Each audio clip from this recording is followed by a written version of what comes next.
Ready? Wow. One, Why two, not? three. Here we go. All right. In 5, 4, 3. I love it. Good morning, Kim. Ready? Here we go. All right. All right. We are coming to you from the yachting capital of the world, Fort Lauderdale, Florida. Believe it or not, it is 52 degrees here. Rick, can you believe it? Right here on Fort Lauderdale Beach, yes. Cannot believe it. We're enjoying the weather. We're not in Kansas anymore. It's cold. We're in full gear. But my name is Kim Swears, the boat boss, and I'm here with Rick Thomas with Yachting USA. It's great to see you, Rick. And you again. Yeah, I always enjoy Yachting Unplugged. It gives us a chance to go off the grid a little bit and talk about some really great dialogue and things that are happening in the industry. Yeah. It's great just to have this conversation and bring, I'd say, both sides of the maritime, recreational maritime industry together. You specialize so much in the production, smaller boats, the world of the dealers. We call the tenders. Okay, that's true. And of course, I've grown up and live in the large yachts, so here we are. And belated Happy Thanksgiving. Yes, thank you. Tell me about your Thanksgiving. How did it go? Wow. Well, we had just come back from Amsterdam. Tristan and I were over for the METS and the Super Yacht Forum, and we took off and visited some dear friends up in Stewart, and then came home and just knocked out the Christmas decorations. Just kind of family tradition. I haven't gotten to mine up yet. It's always been our thing. Day after Thanksgiving, start putting that stuff up and get that Christmas holiday going. All right, well, I'll make sure to get mine up What did you do this? I actually went to Orlando. A fun fact about me, I have a twin sister, an identical twin sister, who has a bunch of kids, 3 daughters and a bunch of grandkids. So I took Chase, my son, 6'8", kid. Big boy. He's at FSU, so shout out to my son Chase. But yeah, we went to Orlando and hung out there, did some great things. She renovated a old Land Cruiser and so we finally got the unveiling of that. And how fun! Yeah, and she drives a Tesla, so it was good to get back to the electric side of things. But I wanted to say, to all of you, Rick and I've been walking consistently for about a year now. We're close to the International Swimming Hall of Fame, which is right up the street. 10 years ago, I was diagnosed with cancer, and to celebrate my anniversary of my first diagnosis, I jumped off a 50-foot platform at least. It was a lot higher than that, I think, but ended up herniating some discs and bulging discs. Kim. And no one really knew about it, but I basically started walking. Sounds like something I did when I was a teenager, right? but go ahead. Yeah, I wasn't intoxicated, but I did it anyway. But you and I now are embracing walking. I have been doing it since probably February. Okay, good. And I have a beautiful, she's now 70-pound golden. When we started, she was a 90-pound golden. Sally. And we go out every morning. Usually we're watching the sunrise, and I go for about 4 to 6 miles every morning. Good for you. Yeah, well, it's a good walk. I'm doing it too. It's helped for any of you that are suffering from back pain, and I know a lot of us are. Walking has really been incredible. It's transformed my life both physically and mentally. If you follow me and follow Rick on our social platforms, you'll see it. I challenge all of you to just join us and really get that movement going. For me, it's the best 90 minutes of the day. I have that opportunity to think, to meditate sometimes. Sometimes I'm on the phone, working the phones, talking to people. People have come to know that Rick is available for this block of time sometimes.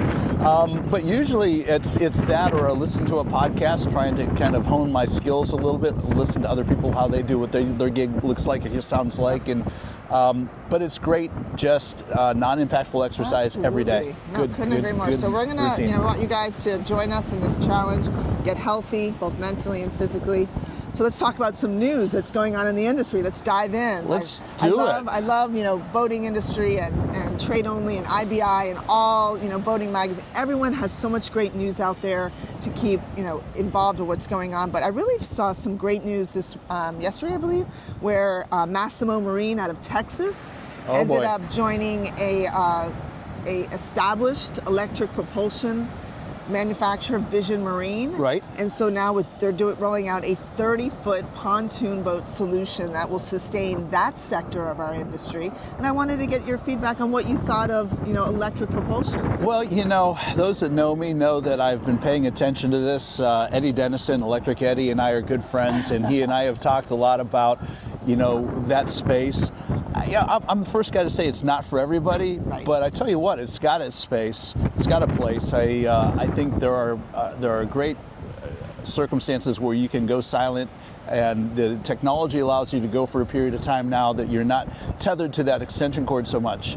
And it's and there are parts of the world that don't have fossil fuel close by. Right. So, and there are people that drive Teslas that are very into zero emissions, and this is a way to for us to serve as an industry those remote areas, and also people that prefer. Well, and I think this whole industry, yours and the side that I spend a lot of time on, is looking at and moving towards hybrid and alternative and new technologies to take advantage of energy sources that are becoming more and more available. I'll segue into something you that. Told me something. Yeah, Tristan and I, while in Amsterdam working at the Super Yacht Forum in METS, were invited to go to the Van Lent shipyard and tour a yacht being built for a very well-known American who is in the computer world. Most people know this guy. Everybody knows this guy. I'm not going to say his name just because I'm not sure where that confidentiality lays. Yeah, you'll figure it out. But he is building a 119-meter motor yacht. This is a hybrid propulsion, diesel electric, but it's the first one that Fedship's building with a hydrogen fuel cell. That's crazy. And I was able to go on board. We got a tour all the way through the boat, and I saw that propulsion system. I saw the power plant, and I saw the fuel cell. The tank is pressurized at 240 bar, which is about 4,000 psi. Wow. And there's two very large tanks, double insulated, because this is all cryogenic stuff. Amazing technology. Now, can I afford it? You afford it? No. But I do believe that what we'll see is... Someday, if crypto keeps going, you never know. Hey, dream. We can all dream. But this is trickle-down technology. As they perfect this technology in the larger boats, and the billionaires in the world that can afford to pay for this technology create the opportunity to develop this technology, eventually we'll see them go down into the 50-meter boats and then the 50-foot boats.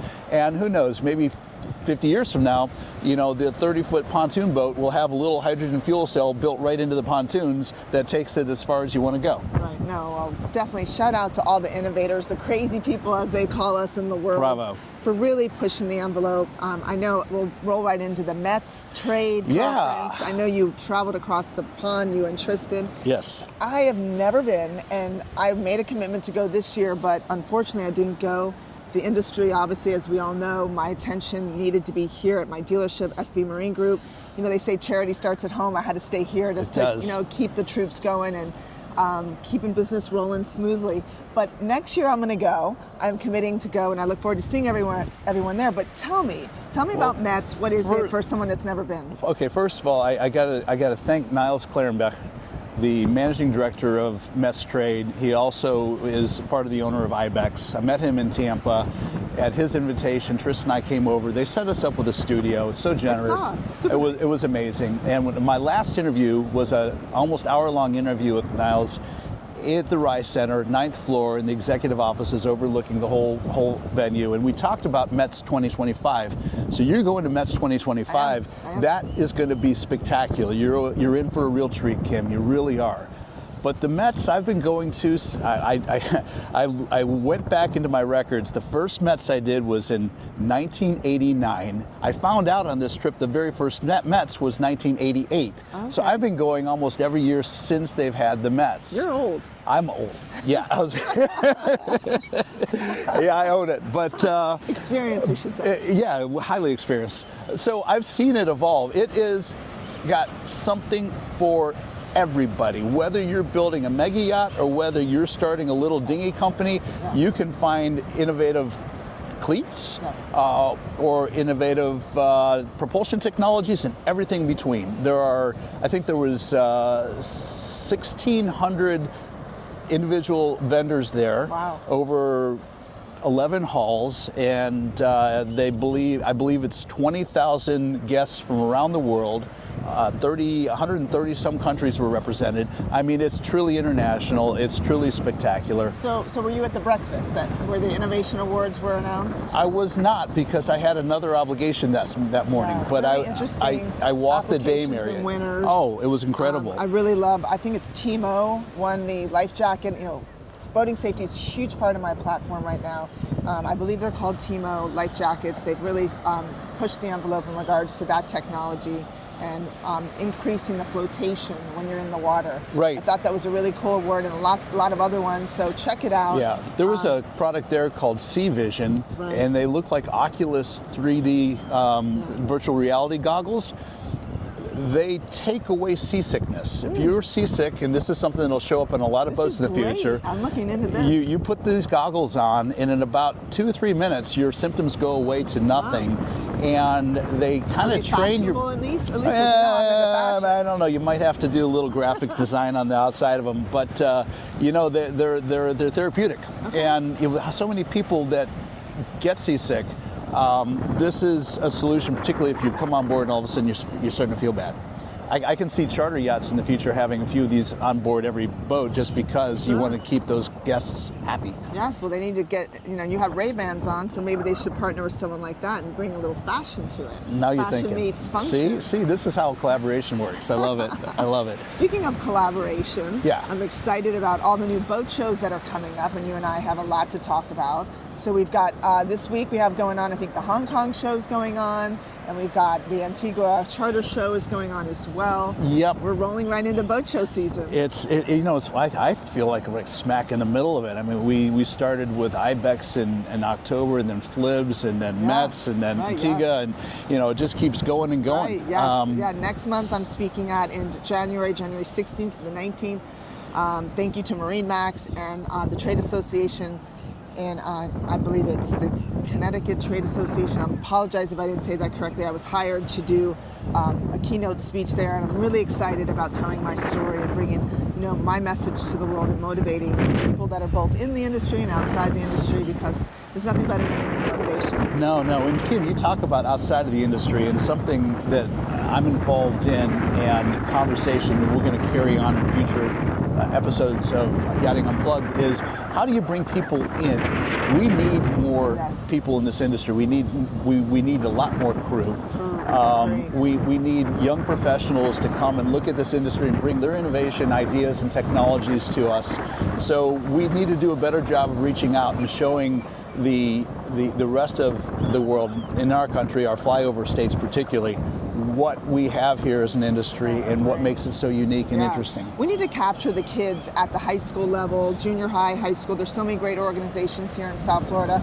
Junior Achievement is one of them. I was on the board for many years, created a internship program that captured the kids in high school and taught them about the marine industry, yachting through Marine Industries Association of South Florida, real estate. There's a lot of trade programs going on. But my point being is that Captain Sandy, we all know who Captain Sandy is.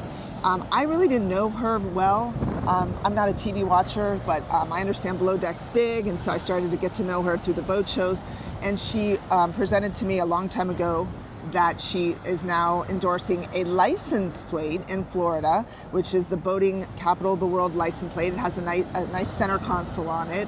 We need to get 3,000. Oh, Sandy, you go, girl. Yeah, I love it. We have to get 3,000 people to commit to ordering the plate, and those funds will be used in Captain Sandy's charity, which is to get 2 kids in middle school and high school to educate them on the marine industry, to encourage them to seek us sooner than later. Yes. So if you are interested in that plate, Captain Sandy, I wish I had the website, but we will put it in the comments below. Yeah, we'll put it in the comments I ordered for sure. them for my fleet at FB Marine Group. You should get one too. I'll get one, absolutely. But definitely, everyone needs to get behind it, from One Water, MarineMax, everyone in the business down here in South Florida. You need to get your fleets on board, and individual vehicles as well. Bravo. Totally agree. Wow. So hey, I'm going to see you tomorrow. Yes, right tomorrow. I was able. Those that don't know, I canceled my trip to Antigua just so I could go see you tomorrow. Thanks. Yeah, so Paul Flannery with IYBA was able to help me get registered a day after registration closed. Thank you, Paul.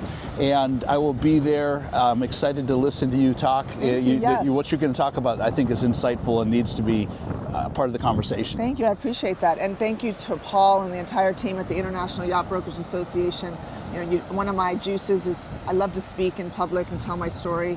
I think that we all are put on this earth for a reason, and my reason is to motivate and inspire people to live their best lives ever.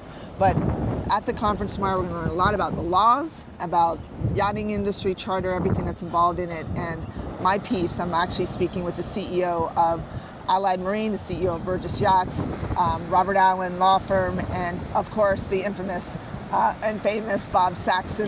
Bob will be basically life balance, work balance, right? It is, yeah. Bob is going to lead all of us through a discussion on how all of us are managing work-life balance. And all I can say is that it's a person-to-person. It needs to be tailored to each person, and we'll talk more about it tomorrow. I don't want to give away what I'm going to say. No, but leave them hoping. Yes. Yeah. Look forward to seeing you tomorrow, and everyone, look forward to meeting everybody there. If we haven't met, please come up and say hi. Awesome. Cool. Yeah. So, what's next? Well, Miami Boat Show. Miami Boat Show. Well, we got to get through the Christmas holidays. Okay. And I'll be rocking my GUE. Yes. My Global Underwater Explorers will be up in cave country in North Florida for 10 days, diving the caves and enjoying hopefully more of this cool, crisp weather on the springs. Nice. I hope it stays. As we finish up this amazing year of 2024. Yes. Well, whatever you celebrate, we wish all of you an incredible December holiday season. Absolutely. I was doing a quick, and I'm into history and fun facts, but I was doing a quick search on Hanukkah because we had to do our little email blast for our office. Right. And I found out in 3030 there'll be no Hanukkah in December. Wow. I heard yesterday, and I'm not paying attention to the calendar, obviously, that Hanukkah lines up with December 25th this year. Exactly. Wow. Yeah, so it makes How about marketing that? efforts easy and holiday wishing easy. Yeah, there you go. Wishing everyone a joyous holiday season. Absolutely. Look forward to seeing you tomorrow. Look forward to seeing you at the Miami Boat Show. Yes. And if you are at the Hartford, Connecticut Boat Show, please come up and see me. I will be there January 16th to the 19th. Dressed like this, I'm sure. Probably a little bit more. Good seeing you, Rick. Kim, what a pleasure. Yeah. All right. What a pleasure. Take care. All right. And everyone, whether you live, work, or play on the water, just get on the water because there's nothing better. It's a great day to be boating. Yeah, take care, everyone. All right. See you on the next episode. Bye.